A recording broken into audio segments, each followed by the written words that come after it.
Le jour du jugement, lorsque les saints, lorsque les méchants seront jugés, la Bible nous dit,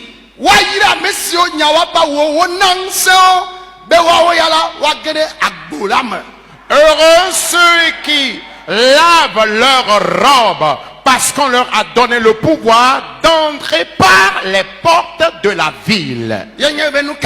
Cela veut dire quoi?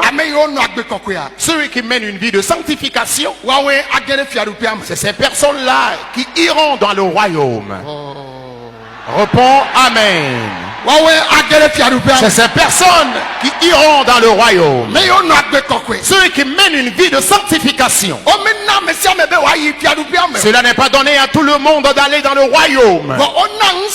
Mais on a donné le pouvoir à ceux qui mènent une vie de sanctification. Écoute à nouveau. Ils iront dans quelle porte ou par quelle porte? Parce qu'il y a la porte de l'enfer et la porte de la vie éternelle. Mais ceux qui mènent une vie de sanctification, ils iront par les portes de la vie éternelle. Alors s'il y a quelqu'un dans ce camp et tu as reçu Jésus, mais tu ne mènes pas une vie de sanctification, tu ne crains pas Dieu, ou encore tu n'as pas reçu Jésus, tu te dis que Dieu n'existe pas. Ils sont en train de vous tromper avec ce qu'ils disent. C'est seulement la fin que nous espérons tous. Parce qu'il dit qu'il est le commencement. Et c'est lui qui est en même temps la fin. Et celui qui a commencé le monde. C'est lui qui va encore mettre fin à ce monde. Mais qu'est-ce que je choisis pour toi et moi? Décide donc choisir la vie éternelle. Réponds Amen. Alors que tous les chrétiens confondus menons une vie de sanctification. Et ce jour-là, que nous puissions avoir accès à l'arbre de vie. Oh, hallelujah. Amen. Oh, hallelujah. Amen. Hallelujah. Amen. Et la Bible continue. Ils entreront dans la ville. Et la Bible dit, ceux-là qui n'auront pas accès à cette ville, ces personnes ont été mentionnées à Jean. Il dit, les chiens. Les chiens. Qui peut-on appeler chien? Comment peut-on appeler une personne qui est un chien? Est-ce les chiens que nous élevons à la maison? Ah non. Non, pas ces chiens. Mais un chien humain, un humain qui est un chien. Quelqu'un qui mène sa vie comme un chien. Je dirais encore aujourd'hui.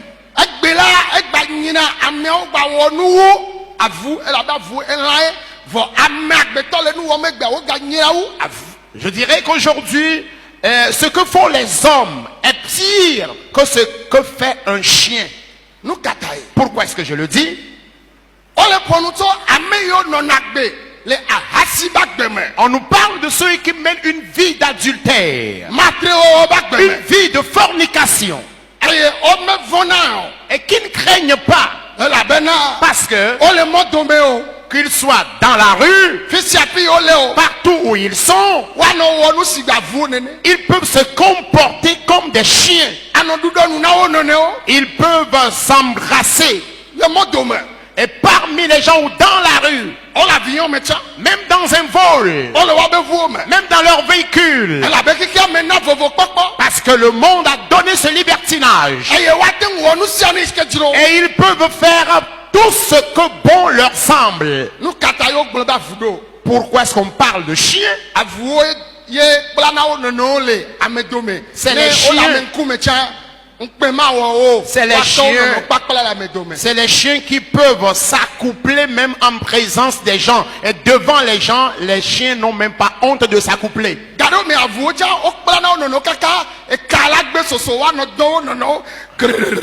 Parfois, je ne sais pas si vous avez une fois vécu cela. Parfois les chiens, lorsqu'ils s'accouplent, ils n'arrivent plus à se retirer l'un de l'autre et vous les verrez se traîner tous deux en allant. Ils seront en train de se traîner publiquement devant les gens.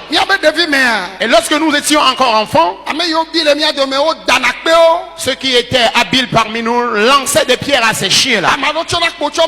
Il y en a qui séparaient ces chiens par des coups de bâton. Parce qu'ils se sont accouplés et n'arrivent plus à se séparer l'un de l'autre.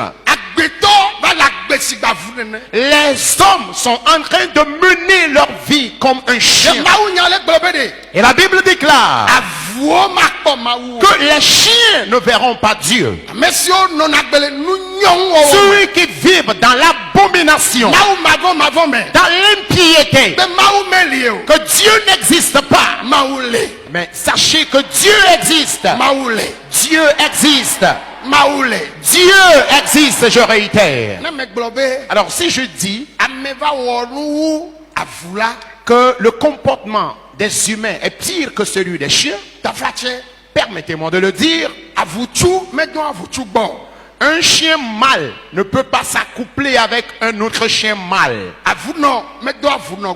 Un chien femelle ne peut pas s'accoupler avec un chien ou une chienne femelle.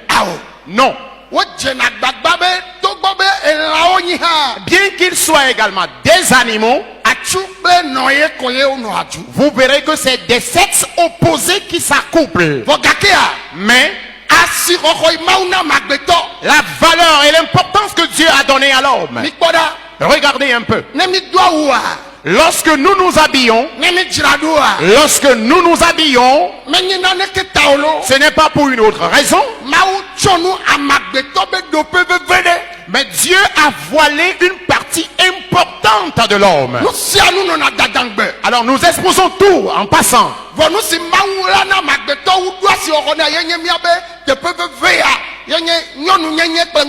Mais ce que Dieu a le plus caché à l'homme, c'est son sexe.